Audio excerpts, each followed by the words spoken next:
এই ভাই একটা কথা ছিল, ভয়ে ভয়ে বলি কালকে নাকি ভোটের দিন কেমনে আমি চলি রাস্তায়, যদি জ্যাম থাকে কিংবা থাকে ভয়, আগের মতো কেন্দ্র দখল যদি আবার হয়। ভোটারের কি দাম আছে ভাই সত্যি করে কোন, মারামারি দেখলে আমার কাপে কিন্তু মন। আরে বোকা থাম তো দেখি, চিন্তা করিস কেন, খবর কি রাখিস না তুই, দেশটা এখন যেন অন্যরকম নিরাপত্তা, সেনাবাহিনী মাঠে দুষ্কৃতিকারী দাপট দেখ কেমনে এখন ফাটে, সেনাবাহিনী আছে যখন নাই রে ডর ভয়, শান্তিতে ভোট দিবি গিয়ে পাবি তুই জয়। তাই নাকি ভাই সত্যি বলছো,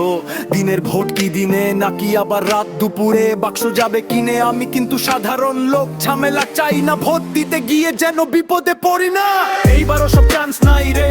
আর্মি আছে গেটে, কেন্দ্র দখল করতে গেলে ধরবে বেধড়ক পিটে, ছাড় নাই কারোর কোনো ছাড় নাই, আজ দেশ প্রেমের নাম নিয়ে তারা করছে এখন কাজ, দেশের সকল প্রয়োজনে সেনাবাহিনীকে পাই চল, আমরা নির্ভয়ে ভাই ভোটটা দিয়ে যাই, ধরা তবে তাই হবে ভাই অর্থ